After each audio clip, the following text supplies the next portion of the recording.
Aloha, happy holidays. It was wonderful seeing you.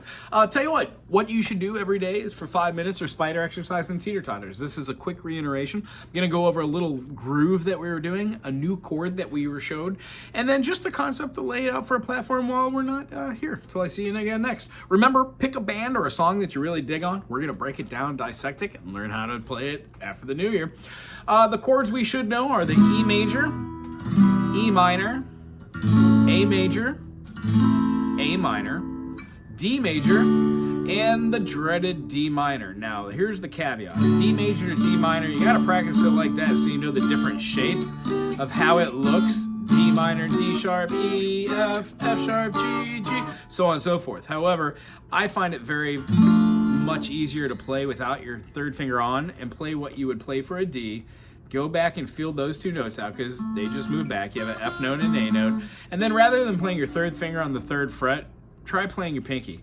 Much easier. Then you could use that for the F, which is optional. Heck, make a song out of that. Ooh-wee.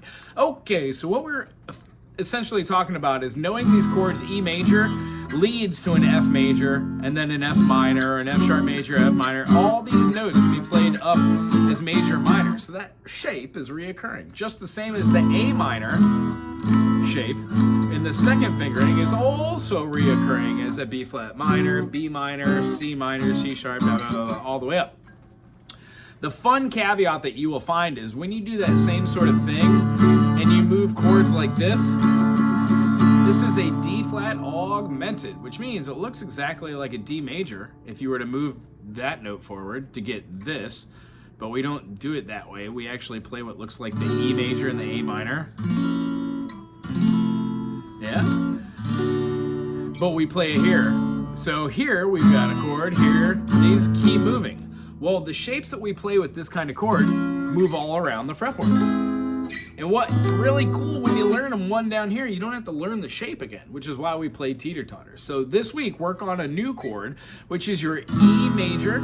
Try dropping down this note, which is in the middle, the E, to an E flat or a D sharp. You would then have B being played. You would have the aforementioned E flat or the D sharp, and then you'd have a G sharp. 1, 2, 3, and then the B is open, which is a hard thing to do if you're not used to just playing those notes. Awesome. The next thing we're going to see is that could be played everywhere, really. If we were to play our 1 right here, that's what a 3-note chord would look like using the open notes, the B and the A. I prefer playing this one here at the first fret and then laying an A major shape and then putting our finger here so we have that half step back, pointing that up now and putting my finger there. Remember, a great way to build this E major 7 is to just take that root chord all the way back. And A major being played with the C sharp, the A, and the E note. When we play it like that, or like this, if we move this middle note back a half step and play the two aforementioned notes, the E and the C sharp, we get a really cool sounding chord. Well, that's the whole reason for teeter-totters.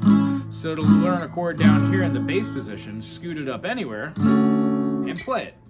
Today's specific one is E major 7. The rhythm aspect behind what I'm doing.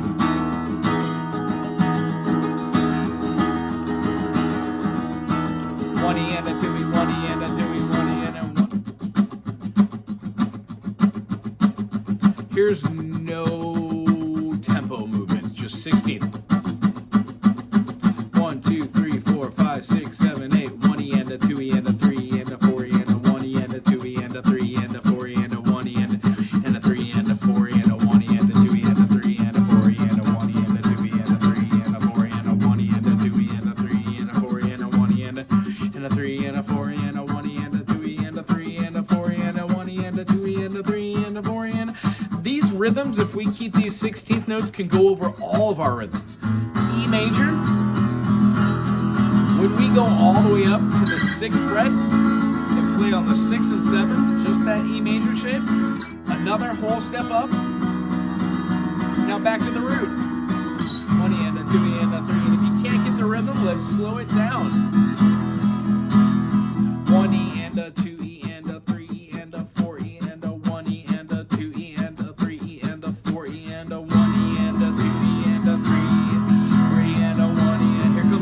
switch all the way up.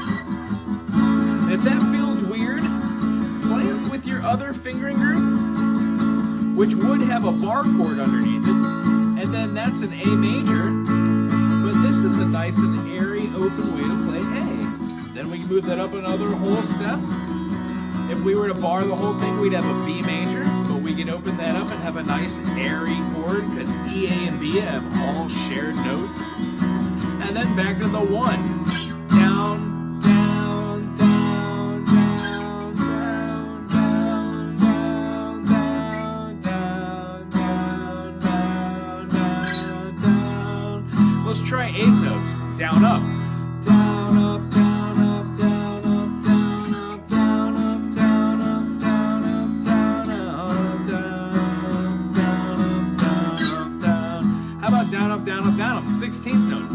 Down, up, down, up, down, up, down, up. 1 E and a 2 E and a 1 E and a 2 E and a 1 E and a 2 E and a 1 E and a 2 E and a 1 E and a 2 E and a 1 E and a 1 E and a 2 E and a 1 E and a 2 E and a 1 E and a 2 E and a 1 E and a 2 E and 1 E and a 2 E and a 1 E and a 2 E and 1 E and a 2 E and a 1